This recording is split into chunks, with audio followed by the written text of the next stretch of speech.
Hello, my name is Crystal and I am your Hope Catalyst. Last week, we spoke about the effect of trauma in your life, and this week we're going to be talking about how to manage trauma. Yeah, you heard me, how to manage trauma. And I promise to be sharing with you 5 ways in which you can manage trauma. And if you're yet to subscribe, you know what you need to do now. Just do click on the subscribe button and turn on your notification so you don't miss anything at all. Yeah, so remember that last week I told you about the effects of trauma, and I said that it's actually something that sometimes you feel like it's in your head and you're asking yourself, how can I manage it? And sometimes people around you, or even you, could think that you're going crazy. Yeah, you could think you're actually going crazy. But today I will be telling you exactly what you need to do to handle it and ways in which you can actually manage it. The first thing I need you to do is breathe. So the number one thing that you have to do is breathe. Be patient with yourself. The journey is more a linear progression. It is rough. It doesn't go off in one day. The flashbacks sometimes keep coming back. The pain keeps ringing in your head, and that is why you need to just take it easy with yourself and be patient.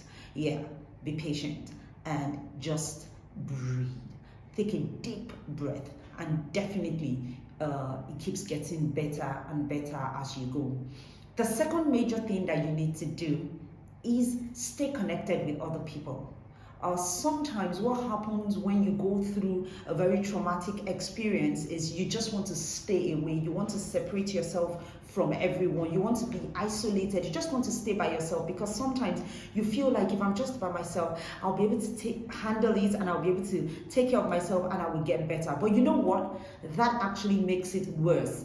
Yes, it makes it worse. You just really realize that you keep sinking deeper and deeper into depression. It gets to the point where you really start asking yourself, will this thing ever go away? Will this pain ever go away? Because you keep remembering, and when you're by yourself, you're unable to handle it alone and take care of the effects of the trauma that you're going through. So I want to recommend for you that you actually do not stay by yourself. Be connected with other people. The third thing that I need you to do is face your fears. Face those feelings, face the pain, face the issue, face the loss. Don't try to wish it away, because wishing it away doesn't make it go away. Actually, they just practically keep coming back, and that's why you need to face it. You need to handle it. You need to go out of your way to actually make it go away by facing it, by handling whatever the issue is. And for me, if you remember, I shared with you some of the losses that I've gone through in my life, and one of the biggest one, was actually giving birth to a child with a congenital limb deformity.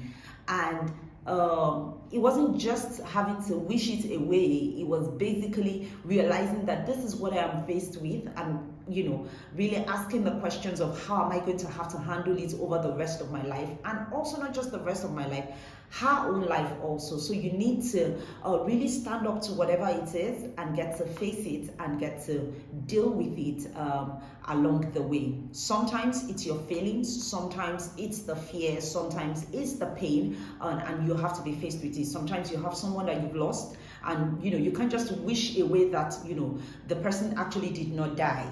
But definitely you facing the fact that the person is no more is one of the ways that you can actually deal with it.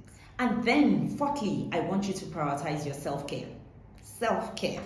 A lot of times, we handle things for other people, we get to think about other people, but you just need to take care of your own self. And in self-care, there's so many things that you can do. You can use music, you can decide to exercise, you can decide to take a new hobby, whatever it is. Just make sure that you are right at the center of it and you're giving yourself attention, and that way it actually helps you with dealing with the traumatic experience that you've gone through. And finally, seek help. And not just seeking help, make sure it's professional help. Make sure that you get access to a grief therapist or a grief counselor or a grief recovery specialist that can help you go through your process, because sometimes it's not easy for you to breathe alone. It's not easy for you to stay connected alone. It's not easy for you to think of self-care.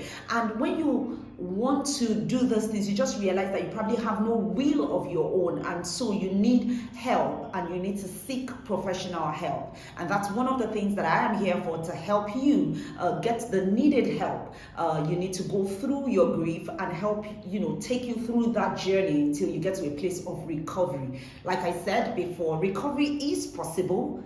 It's not a one-day thing, it's a journey. And I believe that should we work together, I will be able to help take you through that process. So remember the 5 processes that I told you about. You want to make sure you breathe, you want to stay connected, you want to face your fears, you want to prioritize your self-care, and finally, seek professional help. Make sure that you subscribe and you turn on your notification button. Next week, I will be talking on affirmations. I will be making sure that I not only tell you about affirmations, but I'll actually be sharing some affirmations with you that will help you live above and take control of your life. Live above and take control of your life. Thank you.